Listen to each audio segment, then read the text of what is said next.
በሕይወትህ እጅግ የምትወደው ሰው ክዶህ ያውቃል? በውሸት ስምህ ጠፍቶ ያላደረግከው ነገር ተወርቶብህ ውርደት ተከናንበህስ ታውቃለህ? በዚህ ሁሉ ፈተና መሃል በልበ ሙሉነት ተረጋግተህስ ዝም ማለት ትችላለህ? ይህ ጸባይ ወደ ታላቅነት የሚመራህ ጥቂቶች ብቻ የሚያገኙት ጥበብ ነው። እስቲ ወደ ቀራንዮ መስቀል እንሂድ።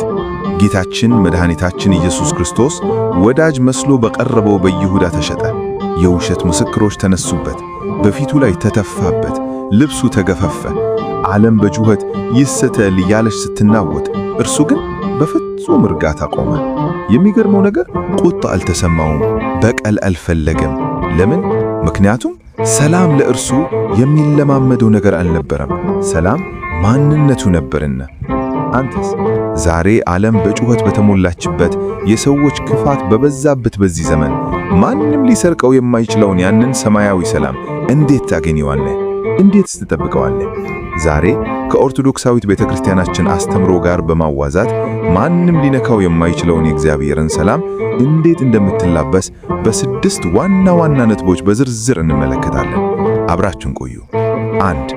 ሰላም የመከላከያ ትጥቅ ነው። የመጀመሪያውና ዋናው ነጥብ ሰላምህ ዝም ብሎ የሚሰማህ ስሜት ሳይሆን ታላቅ የመከላከያ ትጥቅ መሆኑን መረዳት ነው። ብዙ ጊዜ ዲያብሎስ ሲዋጋን ገንዘባችንን ወይም ጤናችንን ብቻ አይደለም የሚያጠቃው። አንዳንድ ጊዜ የጠላት ዋና ዓላማ የእኛን ስሜታዊ ምላሽ ማግኘት ነው። እስቲ አስተውሉ።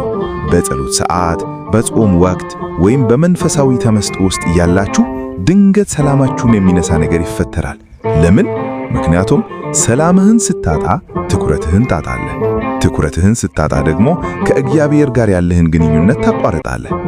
ቅዱስ ጳውሎስ ለፊልጵስዩስ ሰዎች በጻፈው መልእክት ምዕራፍ 4 ላይ እንዲህ ይላል፣ ከአእምሮም ሁሉ በላይ የሆነው የእግዚአብሔር ሰላም ልባችሁንና አሳባችሁን በክርስቶስ ኢየሱስ ይጠብቃል። ልብ በሉ፣ ይጠብቃል የሚለው ቃል እንደ ወታደር ወይም እንደ ጠንካራ ግንብ ከለላ ሆኖ ይቆማል ማለት ነው። ነገር ግን ይህ ሰላም ሊጠብቅህ የሚችለው አንተ ከግንቡ በስተጀርባ ሆነህ ከጸናህ ብቻ ነው። ሰዎች ሆን ብለው ሲያበሳጩህ፣ ስምህን ሲያጠፉ ወይም ሊያናድዱህ ሲሞክሩ፣ ያኔ የመንፈሳዊ መከላከያ ደውልህ እየጮኸ መሆኑን እወቅ። ጠላት እየፈተነህ ነው። በዚያን ሰዓት አጻፋ ከመመለስ ይልቅ እንደ ዓለም ከመጮህ ይልቅ ዝምታንና እርጋታን ስትመርጥ ምን እያልክ እንደሆነ ታውቃለህ?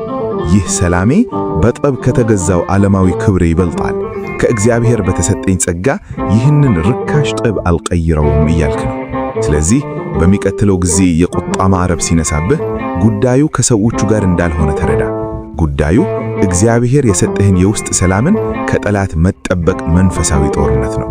ሰላምህ የአጋንንት ፍለጻ ማይሰብረው ጋሻህ ነው። 2. መከፋት ወጥመድ ነው። ሁለተኛው ነጥብ መከፋት ወይም በሰው መቀየም የጠላት ወጥመድ መሆኑን ማወቅ ነው። ሰዎች ሲያሳዝኑህ ወይም ሲበድሉህ ነገሩ በዘፈቃድ የሚሆን ይመስልሃል? አይደለም፣ ስልጣዊ ነው። ጠላት እኮ ሰላምህን ቀጥታ መብቶ ማውሰድ አይችልም። እርሱ የሚችለው አንተ ራስህ ሰላምህን አሳልፈህ እንድትሰጠው ምክንያት መፍጠር ነው። መከፋት ደግሞ ለዚህ ምርጡ መሳሪያው ነው። ጌታችን ኢየሱስ ክርስቶስ በሉቃስ ወንጌል ምዕራፍ 17 ላይ እንቅፋት ወይም ማሰናከያ ሳይመታ አይቀርም አለ። ይህ ማለት ምን ማለት ነው? በዚህ ዓለም ስንኖር ሰዎች መበደላቸው፣ ክፉ መናገራቸው፣ ማሰናከያቸው አይቀርም። ነገር ግን ጌታችን እያለን ያለው መሰናከልን ማስቀረት አትችልም፣ ነገር ግን መሰናከይነትን መኖርን ማስወገድ ትችላለህ ነው። ቂም መያዝ ማለት ምን ማለት ነው? ያለፈውን የህመም ጊዜ ደጋግሞ በአእምሮ ውስጥ ማጫወት ነው። ትናንት የተናገርህን ክፉ ቃል ዛሬም እያሰብክ ነገም እያሰላሰልክ ልብህ እንዲደማ ታደርጋለህ። ይቅርታ አለማድረግ ማለት አንተ ራስህ መርዙን እየጠጣህ በመርዙ ጠላትህ እንዲጠፋ እንደመፈለግ ነው። ይቅርታ ስታደርግ ሰዎች ያደረጉት ነገር ትክክል ነው እያልክ አይደለም። ይቅርታ ማለት እነርሱ ለሰሩት በደል እኔ እስረኛ መሆን የለብኝም ብለህ ነፃነትህን ማወጅ ነው። እስቲ አስበው፣ በአንድ ሰው ተቀይመህ ስትኖር በሄድክበት ሁሉ ያ ሰው አብሮሃል። በጸሎትህ ሰዓት ይመጣል፣ በመኝታህ ሰዓት ይመጣል፣ በአሳብህ ይገዛሃል። ሰላም ደግሞ ቂም ባለ ልብ ውስጥ ማረፊያ የለውም። ልብህ ቂም ቋት ከሆነ መንፈስ ቅዱስ ማደሪያ መሆን አይችልም። ስለዚህ ለራስህ ሰላም ስትል ሰንቸሉን ብጥሰህ ይቅር በል። 3. ዝምታ ኃይል ነው። ሶስተኛው ሚስጥር ዝምታ ወይም ስቲልነስ ድክመት ሳይሆን ታላቅ ኃይል መሆኑን መረዳት ነው። ዓለም ምን ትላለች? ዝም አትበል፣ አሳያቸው፣ መልስ፣ ስጥ፣ ካልተናገርክ እንደ ደካማ ትቆጠራለህ ትላለች። እግዚአብሔር መንፈስ ግን ምን ይላል?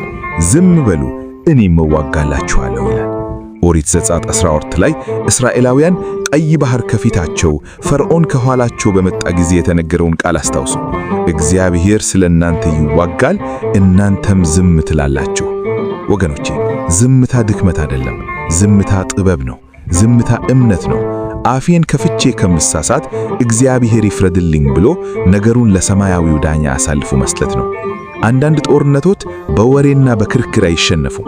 አንዳንድ ጦርነቶች የሚሸነፉት በዝምታና በትዕግስት ነው። አባቶቻችን ዝምታ ወርቅ ነው ያሉት ለዚህ ነው። ክርስቶስ በጲላጦስ ፊት በቀረበ ጊዜ በሐሰት ሲከሰስ ዓለምን በቃሉ የፈጠረ ጌታ አፉን አልከፈተም። ለምን?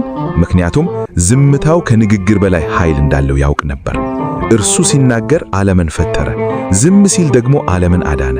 አንተም አጻፋ ከመመለስ ይልቅ ሰላምን ስትመርጥ ለሰማይ እንዲህ እያልክ ነው፣ አምላኬ ሆይ እኔ መቆጣጠር ማልችለውን ይህንን ሁኔታ አንተ እንድትቆጣጠረው ይፈቅድሃለሁ።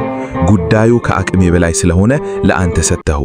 ተረጋግቶ ማየት መቻል እግዚአብሔር በአንተ ምትክ ጠላቶችህን ሊዋጋ ለማየት እድል ይሰጥሃል።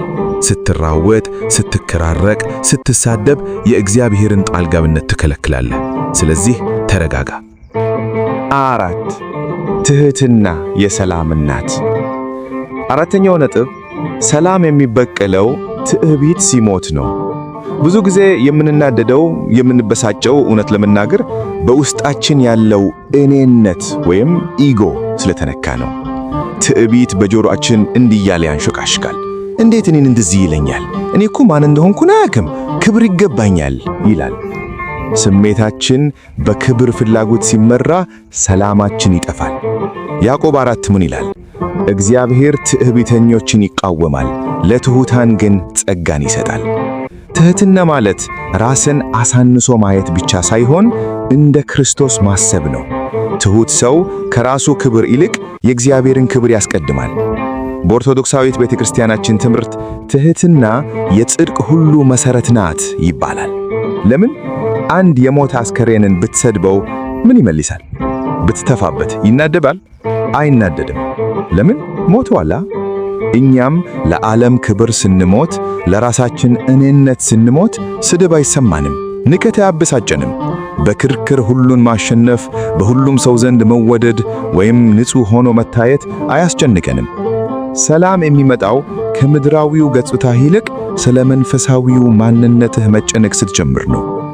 አንዳንዴ ማድረግ የምትችለው ትልቁ ነገር ዝም ብሎ ፈገግ ማለት፣ ነገሩን መተውና እግዚአብሔር ሁሉንም እንደሚያይ አውቆ በሰላም መራመድ ነው።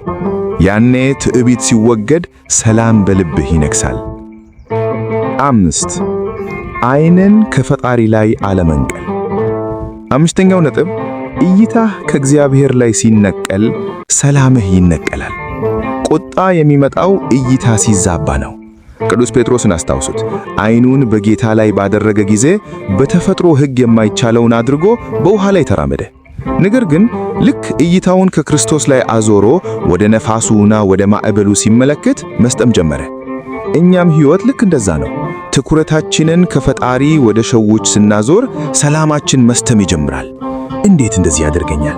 እንዴት ይሄን ይለኛል? እያንን የሰዎችን ተግባር ማውጠንጠን ስንጀምር ውስጣችን ይረበሻል።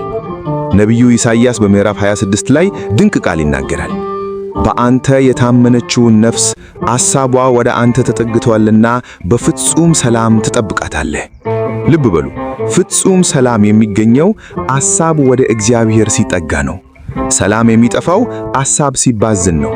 የጎዳህን ነገር በትኩረት በተመለከትክ ቁጥር የሚያድንህን አምላክ ትረሳዋለህ። ሰዎች እንዴት እንደሚሆኑ ምን እንደሚያደርጉ መቆጣጠር አትችልም። ነገር ግን ዓይንህ ምን ላይ ማረፍ እንዳለበት መቆጣጠር ትችላለህ። ስለዚህ ቁጣ ሲመጣብህ አትናወጥ፣ አቅጣጫህን ቀይር። ዓይንህን አንሳና ወደ ላይ ተመልከት። ስሜትህ ሊያታልልህ ሲሞክር እርሱ እንደ መልክክ ነፍስህን ያጸናታል። እይታህ በእርሱ ላይ ሲሆን መንፈስህ አይረበሽም፣ ሰላምህም አይደፈርስም። 6 ሰላምህ ምስክርነትህ ነው።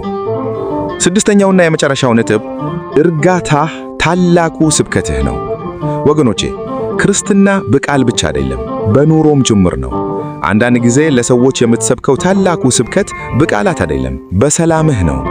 ዓለም ችግር ሲገጥምህ እንድትረበሽ፣ እንድትጮህ፣ ተስፋ እንድትቆርጥ ትጠብቃለች። ነገር ግን በመከራ ውስጥ ሆነህ ፍጹም ሰላም ስትሆን ሰዎች ይደነቃሉ። ይህ ሰው ምን አይነት ኃይል ነው ያለው ብለው ይጠይቃሉ። ሰላምህ ከሺህ ቃላት በላይ ይጮሃል። ማቴዎስ 5 ላይ የሚያስታርቁ ሰላም ፈጣሪዎች ብፁዓን ናቸው፣ የእግዚአብሔር ልጆች ይባላሉ ይላል። ይህ ማለት ምን ማለት ነው?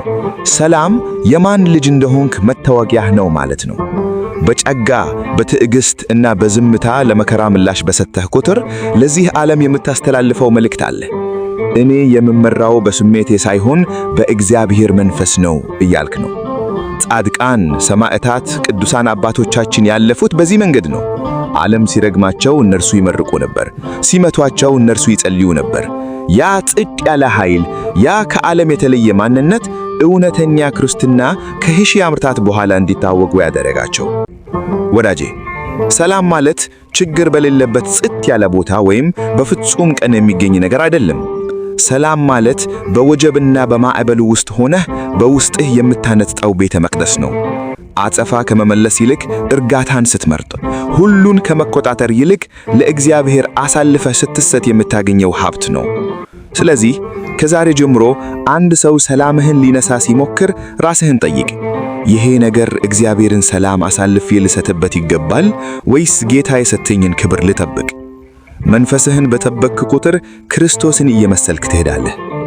ይህንን መልእክት ሰምተህ ከዛሬ ጀምሮ በሰላም ለመመላለስ በማይናወጥ እምነት ለመኖር ከወሰንክ እስቲ በኮመንት መስጫው ላይ ሰላም ብለህ ጻፍ። ሰላምህን እንደ ዓይንህ ብሌን ጠብቀው፣ ምክንያቱም እርሱ ኃይልህ ነውና። የእግዚአብሔር ሰላም፣ የድንግል ማርያም አማላጅነት፣ የቅዱሳኑ ጸሎት ከሁላችን ጋር ይሁን። ምስጋና ይሁን ለአንድ አምላክ ለሚሆን ለአብ ለወልድ ለመንፈስ ቅዱስ ዛሬም ዘወትርም ለዘላለሙም አሜን።